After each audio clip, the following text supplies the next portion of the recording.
Hi hello welcome to Kavya's media. YSRCP పార్టీకి అసలు ఏమైంది? వీళ్ళు మానవత్వాన్ని మర్చిపోయారా? మానవత్వం అనేటువంటి పదాన్ని వాళ్ళ డిఎన్ఏలోంచి తీసి అవతల పడేశారా అనేటువంటి పరిస్థితి మాటలు చూస్తుంటేనే అర్థమవుతుంది. గణేష్ గోల్డ్ తాకట్టులో ఉన్న బంగారాన్ని విడిపించి కొనబడును. సంప్రదించండి 9966651144. రీసెంట్గా పెర్ని నాని గారు ఆ తెలంగాణకి సంబంధించినటువంటి ఒక బిడ్డ వరంగల్ నిరంజన్కి సంబంధించి ఆయన చేసినటువంటి వ్యాఖ్యలు చూసాం.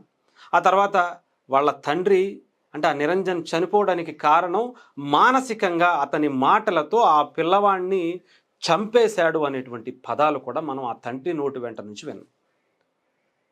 అంటే ఎంత మానవత్వం మరిచి ఆయన చేసినటువంటి మాటలను ఇంకా మర్చిపోకముందే ఇప్పుడు అంబటి రాంబాబు గారు నెక్స్ట్ ఆయన ఉంటారుగా, నువ్వంటే నేననా అని చెప్పి ఆయన కూడా అదే ధోరణిలో మానవత్వం మచ్చుకైనా కనిపించినటువంటి వ్యక్తిగా ఒక నిజంగా ఆయన ఒక నాయకుడిగా అని కూడా అనాల్సి వస్తుంది. ఏం చేస్తాం?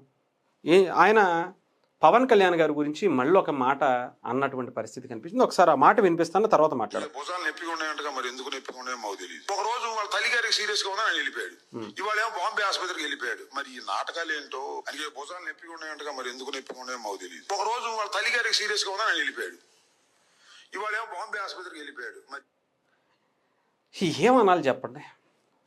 ఒకరోజు ఆయన తల్లి గారికి బాగాలేదని చెప్పి వెళ్ళిపోయాడు, ఇప్పుడేమో ఆయనకి బాగాలేదని చెప్పి బొంబాయి వెళ్ళిపోయాడు. నాటకాలు ఆడుతున్నాడు. మీరు ఒక ఎమ్మెల్యేగా పనిచేశారుగా, మీ వైఎస్ఆర్సీపీ పార్టీ నుంచి అదే కోకిల అంటే మీరు ఆ అంబానీ గారికి కుటుంబానికి సంబంధించినటువంటి ఒక వ్యక్తికి రాజ్యసభ కూడా ఇచ్చారు. జస్ట్ ఒక ఎంక్వైరీ చేయండి, పవన్ కళ్యాణ్ గారు సర్జరీ చేసుకున్నారా లేదా? ఏమాత్రం అంటే ఒక రాజకీయ నాయకుడిగా మాట్లాడాల్సినటువంటి మాటలేనా? నిజాలు తెలుసుకోవాలి కదా. ఆయనకి ఏమన్నా కోడికత్తి లేదంటే గులకరాయో గొడ్డల పోట్లు ఏపించుకోలేదు కదా. అలాగే ఎలక్షన్స్ కూడా ఇప్పుడు ఏం లేవు కదా. ఆయన గెలిచారు, 21 మందిని 100% స్ట్రైక్ రేట్ సాధించారు. హ్యాపీగా ఆయన పార్టీ అధికారంలో ఉంది, డిప్యూటీ సీఎంగా ఉన్నారు. ఇంక ఇప్పుడు ఆయనకి నాటకాలు ఆడాల్సినటువంటి అవసరం ఉంది చెప్పండి? జగన్మోహన్ రెడ్డి గారి లాగా ఎలక్షన్స్ వచ్చినప్పుడు బాబాయ్ లేపేస్తాడు, కోడికత్తులు వచ్చేస్తాయి, గులకరాళ్ళు వచ్చేస్తాయి. మనం పక్కోడు గురించి మాట్లాడతాం. నాటకాలంటే ఎలా ఉంటాయంటే అంబటి రాంబాబు గారు తెలుసుకోవాల్సింది, సొంత తల్లి మీద చెల్లి మీద ఎలక్షన్స్ దగ్గరికి వచ్చేటప్పటికి పసుపు చీర కట్టుకుని వాళ్ళింటికి వెళ్తుంది అని జగన్మోహన్ రెడ్డి గారు మాట్లాడారు చూసారా? అలా ఉంటాయి నాటకాలు అంటారు దాన్ని. అంటే మన రాజకీయం కోసం ఎంతవరకు అయినా సరే దిగజారుతాం, ఎంత రక్త సంబంధం పంచుకు పుట్టినటువంటి చెల్లులనైనా సరే అంటాం, తల్లికి కూడా రంకులు అంటగట్టేస్తాం అనేటువంటిది మీరు ఒక్కసారి తెలుసుకోండి. అక్కడ నాటకాలు అంటే అలా ఉంటాయి. గొడ్డల పోటీని గుండెపోటుగా చిత్రీకరించారు చూసారా? దాన్ని నాటకాలు అంటారు. దాన్ని ప్రజలు ఆల్రెడీ చూశారు, చేదరించుకున్నారు. దేంట్రా బాబు ఎంత దరిద్రంగా తయారయ్యారు, ఇలాంటి రాజకీయ నాయకులు ఏంట్రా బాబు అని చెప్పి మీలాగా గతంలో మాట్లాడినటువంటి పరిస్థితి మీరు ఎలా అయితే రెచ్చిపోయారో 2019 నుంచి 24 వరకు అదన్నీ చూసే కదా మమ్మల్ని పంపించింది. ఇంకా అదే దరిద్రమైనటువంటి మాటల, ఇంకా అదే దరిద్రమైనటువంటి వ్యవహారమా? మనుషులు అన్నదాన్ని ఆలోచనని మర్చిపోయారా? అంబటి రాంబాబు గారు, పెర్ని నాని గారు, లేదంటే వైఎస్ఆర్సీపీ ఎంటైర్ పార్టీ మొత్తం ఆ పార్టీలో ఉండేటువంటి వ్యక్తులందరూ కూడా మన డిఎన్ఏలో మానవత్వం అనేది ఉండకూడదు, మనం శవం కనిపిస్తేనే లేవాలి, శవం కనిపించకపోతే లేవకూడదు, మనుషులు బాగున్నప్పుడు వాళ్ళకి ఆరోగ్యం బాగుంటే మనకు అనవసరం, అది ముద్రగడైనా నిరంజనైనా పవన్ కళ్యాణ్ అయినా మాకు ఎవరైనా ఒకటే, మాకు శవాలే కావాలి, అప్పుడే మా దగ్గర నుంచి ట్వీట్లు వస్తాయి, మేము కూడా అడుగు తీసి బయటికి వేస్తాం అనేటువంటిది ఏమైనా ఒక సిద్ధాంతం ఏమైనా పెట్టుకున్నారేంటి? లేకపోతే ఏంటి? ఏం మాటలు అసలు? మనిషి పుట్టకే పుట్టారు కదా. మానవత్వం అనేది కనీసం ఒక మూల ఏదో ఒక రకంగా ఉండాలి కదా. ఏమీ లేకుండా ఏం మాటలు అసలు ఇవి?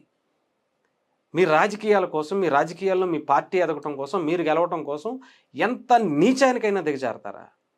కోడి కత్తి అనేటువంటి ఘాటు అందరికీ తెలిసిన, ప్రపంచం మొత్తానికి తెలిసిన పవన్ కళ్యాణ్ గారు అది తప్పు అని ట్వీట్ చేశారు. గులకరాయి అనేది పెద్ద నాటకం అని తెలిసిన అది తప్పు అని పవన్ కళ్యాణ్ గారు ట్వీట్ చేశారు. అయినా కూడా అలాంటి వ్యక్తి మీద ఆయన ఏదో సర్జరీ చేయించుకుంటే దాని మీద కూడా కమెంటా? ఏం బ్రతుకులు సార్ అసలు. ఎందుకు బ్రతుకుతున్నాం సార్ అనే ఆలోచన కూడా రావట్లేదా మీకు? ఇలాంటి మాటలు మాట్లాడకుండా రాజకీయం చేయటం చేత కాదా? అంబటి రాంబాబు గారు, పెన్ని నాని గారు, జగన్మోహన్ రెడ్డి గారు, వైఎస్ఆర్సీపీ నాయకులు ఆలోచించుకోండి. ఇంతకన్నా మనం రాజకీయం చేయలేమా? ఒక సమస్య మీద మనం కొట్లాడలేమా? ఆ సమస్య మీద మనం నిలబడలేమా? మాట్లాడితే 3 ఏళ్ళు కళ్ళు మూసుకోండి 3 ఏళ్ళు వచ్చేస్తాయని చెప్పడం కాదు. సమస్యలకి 3 ఏళ్ల పాటు మేము ఉంటాం మీకు అండగా అని చెప్పి ఆ సమస్య అనుకున్నటువంటి జనానికి నిలబడాలి. అంతేగాని 3 ఏళ్ళ కళ్ళు మూసుకోండి అంటే మీరెందుకు ఇంక ఉంది? ఎందుకు మీరంట? మీకు ప్రతిపక్ష పాత్ర ఇస్తే ఏంటి, అధికార పక్ష పాత్ర ఇస్తే ఏంటి, లేదంటే ఇంట్లో బెంగళూరు అలంకా ప్యాలెస్లో కూర్చోబెడితే ఏంటి? ఆలోచించాలి. మానవత్వం లేనటువంటి మీలాంటి వ్యక్తుల దగ్గరికి ఏ వ్యక్తి అయినా వచ్చి సమస్య చెప్పుకుంటాడు అసలు? ఒకటే కదన్నా మర్డర్ చేశాడు, ఒకటే కదన్నా పేక అలా కోసాడు. మర్డర్లు చేసిన వాడికి ఏమో 20 లక్షల రూపాయలు పరిహారం ఇస్తారు. మామూలుగా మాత్రం మనం ఒక్క సహాయ కార్యక్రమం ఉండదు. ఎడమ చేతితో ఎంగిలి మెతుకులు కూడా వేసడం అని చెప్పి పాపం జడా శ్రావణ్ గడి గారు చెప్పేశారు. ఆయన కూడా మీకు సర్టిఫికేషన్ ఇచ్చేసాడు. ఆయన కూడా చాలా తొందరగానే అర్థమైపోయింది. అలాంటి పరిస్థితి మీరు నిజమేనండి, మీకు ఎలా ఉంటుందిలేండి? తల్లి మీద చెల్లి మీదే ఇలా ఇష్టం వచ్చినట్టు మాట్లాడిపించిన మీరు పక్కోళ్ళ గురించి మీరు అసలు ఏ రకంగా మాట్లాడతారని ఆలోచిస్తానండి. కరెక్టే, అది జనాలు తప్పు, మాలాంటి వాళ్ళ తప్పు. మీరు కరెక్ట్గానే ఉన్నారండి. మీకు మానవత్వం అనేది ఉండకూడదు. మీలాంటి వాళ్ళు అలాగే ఉండాలి, మిగతా వాళ్ళు ఇలాగే ఉండాలి. మీకు అధికారం అవసరం అన్నప్పుడు అదేమంటారు దాన్ని తీసుకొస్తారేమో, అప్పుడు మళ్ళీ మాట్లాడదాం. ఇలాంటి వీడియోలను అప్పుడు బాగా పనిచేస్తాయి. అప్పుడు చూసుకుందాం మీ సంగతి ఏంటో.